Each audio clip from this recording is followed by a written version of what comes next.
well, now she can't go get junk food with the money that we're giving her, this, that, and the third. It's like, y'all want to police what people put in their mouths and in their bodies so bad, but it's like, that has nothing to do with you. Like, when do we sit here and ask ourselves, why do we care so much about what other people do with what they do?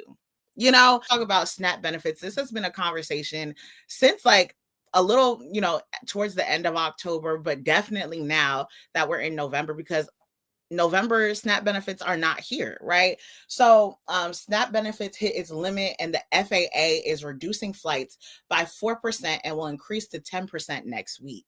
So the ongoing government shutdown is starting to hit Americans in the real ways, okay? So Congress has repeatedly failed to pass a funding bill, leaving the federal government in limbo.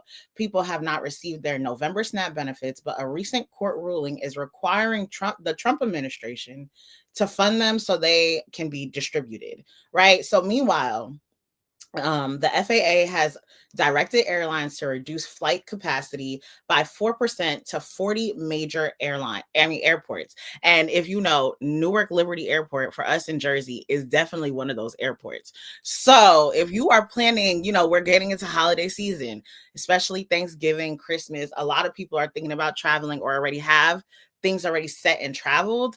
So look, I would say go make sure that your flight is, one, not canceled, two, not delayed. And if you are, I feel like certain airlines, I know United Airlines is doing this. If you don't want to go take your flight or anything like that, you can cancel it and get a full refund. So I would also check with the airlines if you do have booked trips to see what's going on there.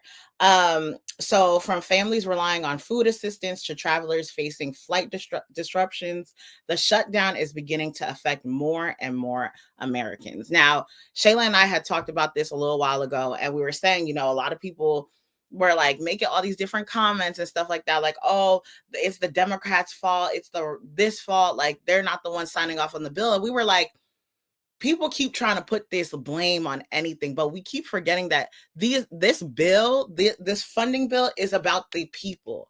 So who is being impacted right now? The people. So regardless if this bill is signed or not, the effects will still be affecting the people. Okay, so it's just like everybody want to sit here and make all these comments, this, that, and the third, is this side, that side. The larger picture here is that people are impacted still. There are people who don't have SNAP benefits and rely solely on those SNAP benefits. And the amount of people who thought they were a part of the 1%, who voted for the Trump administration to be there, now don't have crying on social media talking about, I don't got food. I can't feel bad for you. And I know Shayla is the more empathetic one out of the two of us. And I know people who did not vote for this at all, who are now impacted because they don't have the SNAP benefits, and to sit there and say they don't work, they work their behinds off. But the cost of living, you got other things to worry about. So those SNAP benefits are so necessary when you need the food, when you need to put food on the table for your kids, your husband, whoever, this, that, and the third, and you can't do that. And now we're about to get into Thanksgiving season. Yeah, I think the fact that it had to take a court to like force Trump, like, no, you need to find these funds or like get the money to send these SNAP benefits to the people is like baffling to me, because it shouldn't have to take a court order to force you to send these benefits out. It should be like an obvious thing. Of course, you need to find the money, because I've said this several times. It's not that they don't have it, it's that they feel like our money could be used for better things. And it's like, no, the people need these benefits. And I know there are people that is like, oh, well, people that are using SNAP benefits are just like lazy and they just need to go out and work and da da da da. And I'm like, if you feel so pressed about people getting food, I think like you need to check yourself, because it's like actually so like, girl, people, this is for food. Like, why are you so pressed? I wanted to rebound off your point. So I forget which station did this, but they had interviewed this lady who was like crying about the fact that she doesn't get SNAP benefits, and the fact that like well, she's not getting her SNAP benefits now. And she's Right. like saying she's struggling to figure out how she gonna put food on the table. And she was crying, and she is a heavier set girl.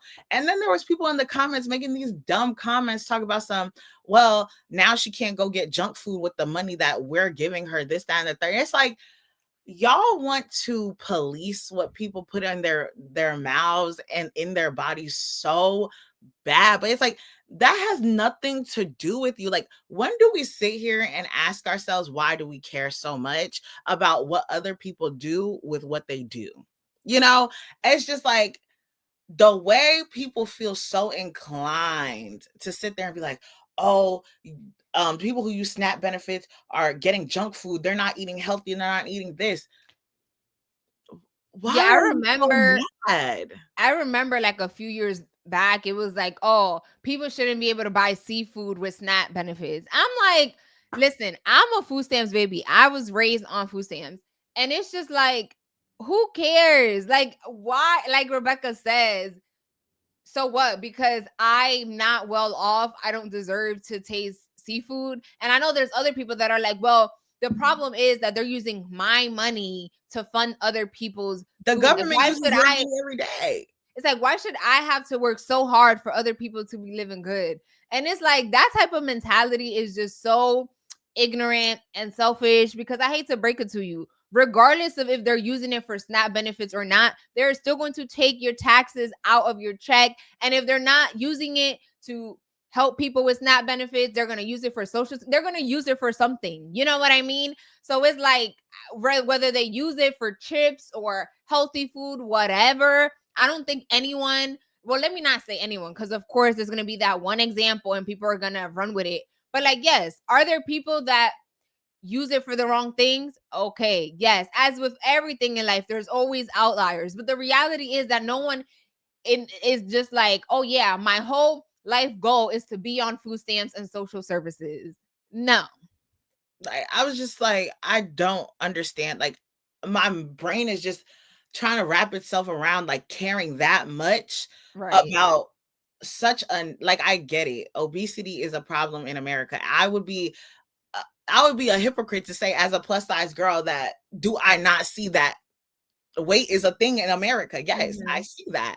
That would be crazy for me to not even sit there and acknowledge. Right. But one thing I won't sit here and say is like, my day is so bothered if I see someone using their money to buy, I don't know, sugary cereal. Like, regardless if they use the SNAP benefits or they use money out of their own pockets Mm. to go buy it, it was going to be bought.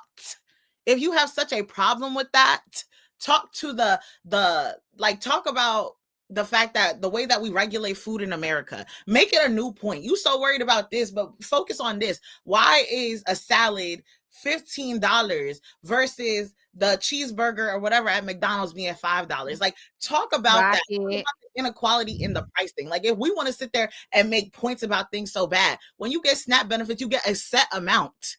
A set amount. You have to think, how can I best effectively spread out this money? I can't afford salads every single day. It's not realistic. Yeah. Beautiful. Anyway, so that's what's been happening in life. There was also, like, we didn't talk about it, but like it was a very unfortunate like UPS plane in, I believe it was like Louisiana, that crashed and like 9 people died. And it was just like it the amount of like plane incidents, accidents that have been happening recently is very scary. And it's just like, I just like, I'm so, I hope they find the people that were affected by it, but it's like, it's scary. It really Yeah, is. as someone who just came off a plane, girl, especially like the day that I was leaving for Texas, like that's when we have really bad rainstorm and Mm-hmm. like the winds. And I was panicking because like somebody had already told me like the turbulence is going to be crazy. Mm-hmm. I got on that plane. We took off. The moment I felt the turbulence, I said, Rebecca, it's either you go to sleep right now or you will pass out and die on this flight. Like, Yeah. my soul was ready to leave. I was Girl, it is a blessing every time. Like, I mean, traditionally, how I was raised, like, we always like pray when we get, if you're a believer, then you get yeah. it. Like, you get in the plane, you pray, and like once you arrive, like Dominicans are like, people make fun of them because like they clap. But like, honestly, the more you see these tragic incidents, like, it is a blessing. Just because you go up, it is not guaranteed, honey, that you are going to land.